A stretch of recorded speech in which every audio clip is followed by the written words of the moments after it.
and out they go, and the race gets away. Very sideways start from the HRD, but nevertheless it is going to be David Reed that's going to have the lead into the first corner. It looks like Robin Dorr second in the Clubman's car. Yeah, in the Diamond, so he's made a good start. Bill Cowley then is in third place as the cars head up towards Druids for the first time. Cowley trying to go around the outside of all of them, it seems, but that leaves the door open, I think, for Mark Windley. It is in the now sort of yellowy green Derby. He is, as you say, behind the Diamond of Robin Dorr in that classic Clubman's non-point scoring car, and off the road has gone the race leading HRD, but comes back onto the circuit in the lead of the race.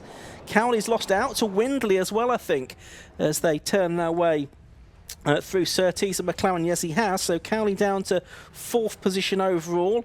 And then it's looking like Steve Boother, I think, in fifth position. As they come up towards the end of lap number 1 then, it's going to be the HRD leading of David Reed then. First time he's led a race, I think. Robin Dorr second, Bill Cowley third, Mark Windley fourth, Steve Boother fifth, and Richard Rothery in the PRS is in sixth position. And as they go up the hill towards Druids for the second time, it's the HRD with a decent lead, and Bill Cowley trying to come back at Robin Dorr. Yeah, he's running really hard around the outside line to just try and get. He's got his nose back ahead, and coming down the hill, he's managed to keep it there. Robin Dorr really just sort of experiencing this car, the Diamond Clubman's car, for the first time. He had a brief test in it a couple of weeks back, and Mark Windley coming at Dorr now, with the works-coloured Derby in behind, which is Steve Boother, isn't it? And then the PRS, which is the Pither Rothery Special, with one of its co-creators, Richard Rothery, this year at the wheel. Identical times in qualifying for these two, and they're right together now in the race. David Reed, who was 13th in the championship last year, had a best finish of third place at Snetterton, just did half the season, sharing the car that he raced last year with James Jeffrey. He was out in the Race Kits Falcon, the ex-Ollie Collett car last year. Second now Cowley, third is Windley, fourth is the Diamond, now with Steve Boother in the Fiat engine car, trying to get past the car. Oh, and they've come together, the two leaders. Cowley into the side of the HRD at Graham Hill Bend, and Cowley sneaks through into the lead of the race as a result of that. So it's Cowley leading, Reed second, and Mark Windley going to try and capitalise on that. The two similarly coloured cars together here, and Windley, who had a big off at Mallory Park at the end of last season, goes through to second. Yes, right, the car looking very smart now, the Windley mobile, isn't it? And it's working well too. So he's now second, and David Reed coming back at him in the ex-Dave Hodkin HRD, developed from Derby underpinnings, as I recall. Robin Dorr dropping back a little bit in the classic Clubman, and he's now under attack from Steve Boother in the number 7, sorry, Derby. Rothery and Jenkins behind them. Yep, so Boother's made it through. He's got ahead of Dorr then, who's best by a long way of the classic Clubman's cars at the moment. Next up is Mike Upton, who's in 12th position overall. In the background you can see Rothery, I should say, and then Jenkins is next up in the number 26 car, which is the Shepherd RR01B. That's the original car that had a win here, I think, at Brands Hatch in the Hans Mack Shepherd. Quite a few years ago now. The Shepherd brothers built a couple of cars, very different cars, and then there was a sort of a replica made, and both of them now run, don't they? Yeah, here they go down to Max's car. Yeah, oh, and that's a problem for the ADR. Yeah, Thomas Llewellyn, the driver from Hinckley in Leicestershire, is out of the race, the 44-year-old. Cowley's having to work incredibly hard to stave off Windley.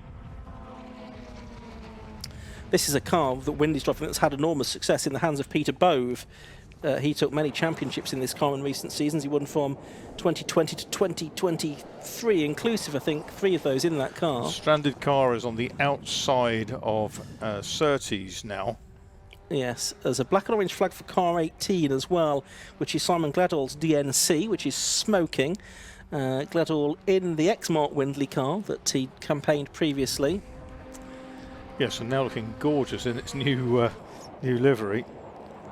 Well, and waiting for someone to come to his aid.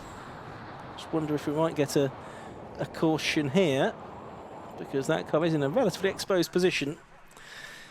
As here the two leaders are side by side up towards the right-hander at Druids, and it's Cowley just about still fending off Windley. Yeah, we've got a safety car. I did think from the body language of those cars it looked like they'd seen a yellow flag for safety car, and sure enough they have, and that will close everybody back up again behind the safety car, which the driver is sort of indicating everyone come over to the left because the car is off on the right-hand side of the circuit, and that's where the recovery vehicle is now heading to pick up that Tom Llewellyn ADR for the driver from Hinckley, the managing director of an engineering consultancy who started racing 5 years ago in the Indian Touring Car Championship, but that was cut short by COVID, and he's having his first event in the UK.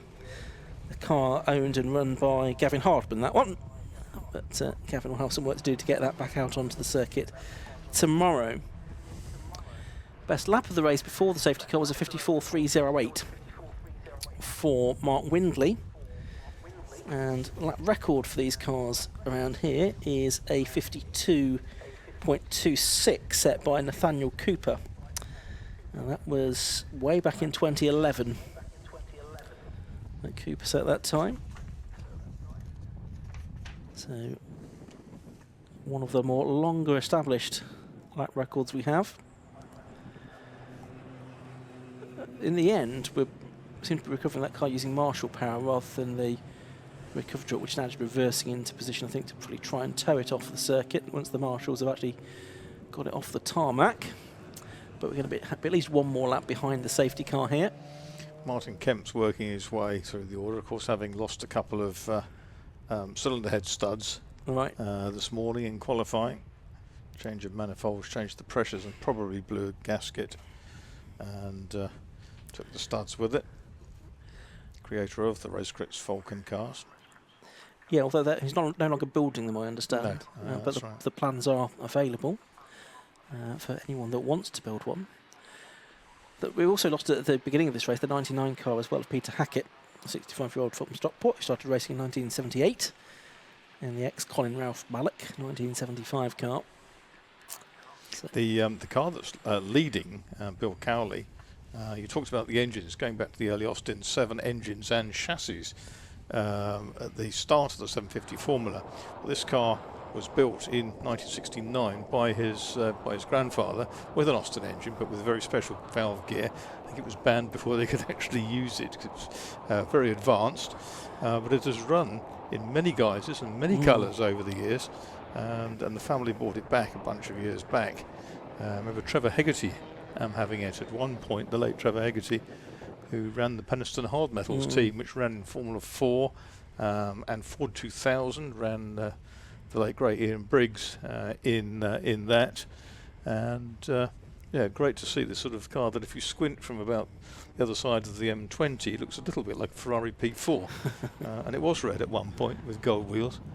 Right, going to have one more lap behind the safety car. Did wonder if we might get the safety car lights turned out half a lap ago, but they didn't. So we're going to have one more lap, so we're probably going to have 5 minutes or so of racing once we get back underway. Bill Cowley, number 77 it is, that leads from 69, Mark Windley in second place.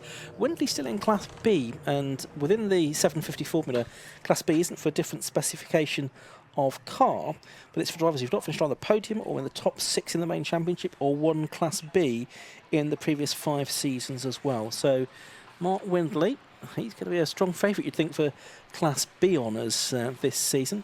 Second in Class B in this race is Alan Bunter, and Martin Kemp is third in Class B as we speak. There's Sue Harris, good to see her out on the grid, car 27, 67 years of age, almost Marling, garden nursery owner, been racing for more than 40 years, including on dirt ovals in Papua New Guinea.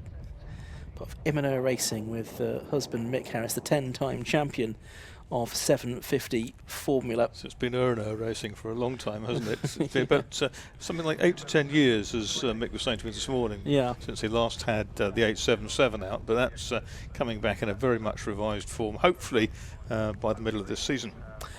Safety cars pulled in, so we're going to have just over 5 minutes to go, so probably 6 laps for these cars as they get back underway. They go on to lap 9 of the race, and it's Robin Dorr looking to get back ahead of Steve Boother as the race gets underway. Steve Boother there in that red and blue Derby for the man from Andover. And it's side by side for the lead. Windley trying to go around the outside of Bill Cowley at the hairpin. Not going to find much grip there. No. Not in these conditions. But he can take a little bit more speed in, perhaps. Yeah. So along the Cooper Straight they go. They've already pulled out quite a few lengths over Boother. And the smoke from the back of the 25 car, that was the car that was in strife this morning. Richard Dixon Shepherd RR02. Richard, who races alongside Richard Jenkins. Well, it caught fire last year, didn't it? Seem to remember it did, yeah. End of lap 9 coming up then. It's Cowley from Windley and a gap of half a second, no, quarter of a second, 0.269. But Windley does the best lap of the race, 54.127 on the first flying lap of the restart, and he's perilously close to the back of Cowley as they head up towards Druids. We're going to see the same again. Cowley defending on the inside line, Windley forced to go to the outside. Yeah, Cowley's a canny racer, isn't he? And but Windley really beginning to exploit this Derby.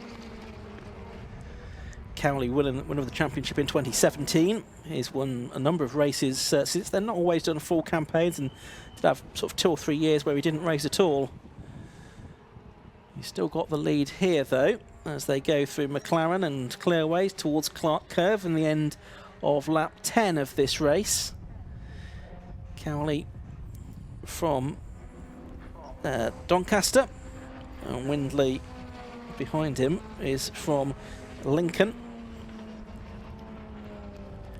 And it carries a bit more speed through paddock that time, I thought. Can he use it to good effect up the hill? Windley's been racing for donkey's years with the club, haven't they?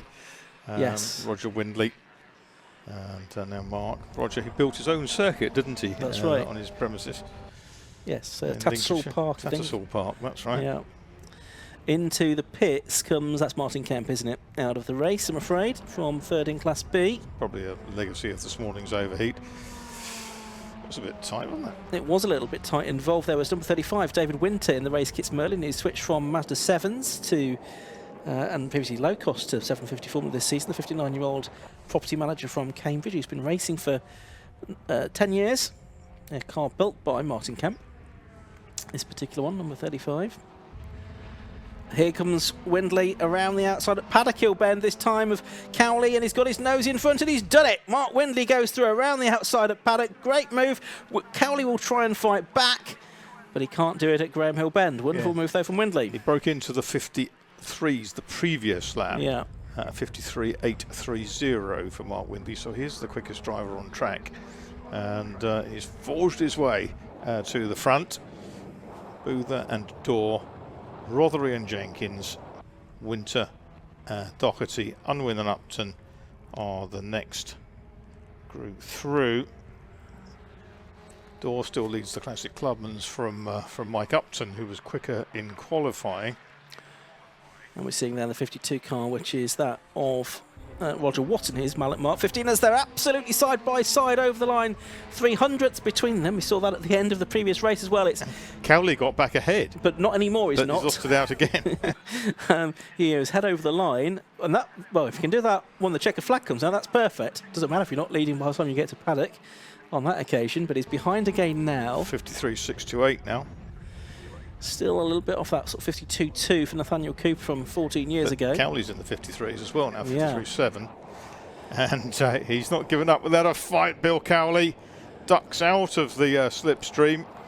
And Windley, who has done very few races in this car. Cowley's raced the granddad and dad's car for a very, very long time.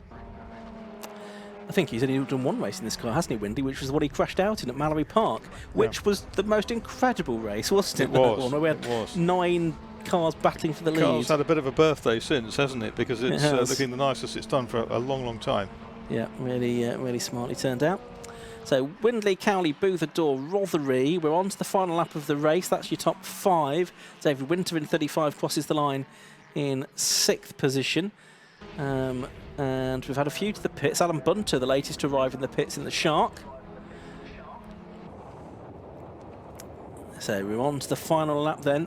Cowley just a little bit too far behind now. He's several lengths behind Windley here. The only thing you can hope for is that Windley trips over this back marker that's ahead of them. It is the number 60 car, which is Brian Hunter's Mallet Mark 16. Which way are they going to go? Well, he keeps well to the left. Cowley right in the slipstream here. Is the room for him to dive out of it? He's going to have a look. Windley tries to cover it off there side by side as they come over the line, but it is Windley by 51 thousandths of a second. So we've had a race decided by 300ths. This one decided by 500ths. Cracking racing here today at Brands Hatch. Windley, Cowley, Steve Booth the third, Robin Dorr fourth in the Classic Clubman's car, Richard Rothery in fifth, and then David Winter, number 35, rounding out the top six, ahead of Jake Doherty, number 40, which was Mike Upton, Matthew Unwin, number 4, and Richard Jenkins, number 26. But that was quite a race between Mark Windley, number 69, and Bill Cowley, number 77, Marcus. Yeah, Unwin, Jenkins and Dorr finished within 0.3 of a second. That's Conway Dorr without the E. I suppose to Robin Dorr with it. But he'll be pleased with that first time out Classic Clubman's section victory. Robin Dorr with Monoposto Formula Vauxhall Lotus veteran at the wheel of this newly acquired Diamond. Last car, I think, just about to come across the line is that of number 73, which is Tony Brazier in the BFS, the driver from Herne Bay. 18 finishes, then 7 didn't make it to the end. A little bit of attrition in that race. Let's have a look at the results then. Mark Windley completed the win. 14 laps for him in the Derby MP88. Bill Cowley was 0.051 seconds behind in number 77, the Cowley Mark 4. Third to number 7, Steve Booth in the Derby Mark 5B. Fourth was 78, Robin Dorr, best of the Classic Clubman's cars in the Diamond. Fifth was number 17, Richard Rothery. Sixth was number 35, David Winter. Seventh was number 3, Jake Doherty. Eighth was number 40, Mike Upton. Ninth was number 4, Matthew Unwin. And 10th was number 26, Richard Jenkins, ahead of Conway Dorr, Matt Twynham, who came from the back of the grid actually, so good drive from him, Roger Watton and Simon Bolter. And then the remaining finishers, Sue Harris, Brian Hunter, Hugh Davis and Tony Brazier, and the rest failed to make it home, unfortunately, for one reason or another. 750 Formula, they're not out again today, but they are out tomorrow for a race at 12, so just before the lunch break. The second race of the weekend for the Raceparts 750 Formula Championship. And if it's as good as that one, we'll be certainly in for something of a treat. Got still 6 more races to come this afternoon though here at Brands Hatch. We've got the Type R Trophy coming up next. We've got Classic Stock Hatch, so a couple of tin top races, then back to sports cars with the MX5 Cup, and then Radicals, BMWs and the 116s and 120s to round out the day. But let's head downstairs now. Josh Barrett is going to speak with Mark Windley. So we're down here after an epic 1050 Formula race and a first time winner as well, Mark Windley. Well done, Mark, what a race, and congratulations on the result. Yeah, cracking race. Couldn't hope for a better race really with Bill. Been plenty of years coming, so yeah, well chuffed for that. And I guess the winter's been long, having to repair the car as well. Yeah, I got to say thanks to my dad, that one's for him really. He's put in hours and hours getting it sorted. Yeah, it was worth it. And you still had to come through the field as well to get there, so it's like almost the ideal race. Yeah, to be fair, there's no point starting at front and finishing at front. It's a bit not quite the same, so at least you're having a bit of a race, especially with Bill, which is, yeah, brilliant. It got quite close, yeah, I think it was a back marker and allowed Bill get a better run. Yeah, we was waiting for it. I thought, I know we'd had one for a safety car, and then I see it coming. I thought, knowing what he's like, you got to be on your game ready. But yeah, it's cracking. Oh, well done, congratulations, and second place for Bill. But Bill, looked like you enjoyed that. Great fun. It's been a long time since me and Mark had a race like that. I think it was back in 2011. And well done to Mark. He fully deserved that, especially after the damage he did at Mallory and rebuilt the car. First time driving it this weekend, and he got the job done. Everything sort of carried on from Mallory Park, hasn't it? But there's loads of cars at the front getting involved. Well, there's a lot of fast cars, and there's me hustling away with the old girl, trying to keep with them. Yeah, we've got our advantages in the slower stuff, but through the fast stuff, as you could see with Mark just round the outside of Paddock Hill. I couldn't answer to that. So I had a go, and yeah, we had a fantastic race. Well done. Let's have a word with Steve. Steve, a podium finish, and this was all a great advert for the championship. Absolutely right. Yeah, I wasn't expecting actually to do so well today, and so it's a real pleasure to be up here on the podium, especially with these guys. They're just a little bit too far away. So, but yeah, it was good fun. It's great fun. And sort of new people coming in. You've got different people in different cars. And obviously, look, Mark right at the front. Yeah, there's a lot of people. I mean, Mark winning first time out, well, second time out in that car is absolutely fantastic. But yeah, we've got 25 cars on the grid today. We've got another 5 or 6 people waiting in the wings that should be out this year. So things are looking on the up for us, which is great news. And from your point of view, your race, you had some good battles out there. Hey, do you know what? I was quite a bit on my own, to be honest. I had a little battle with the Clubman's guy, but managed to get away from him. And after that, I was kind of sat on my own just watching these two having a dice up the front, wishing I was there. But there you go. Well done the race and well done on all your hard work to help get the championship where it is today. Yeah, appreciate it. So well done to our top 3.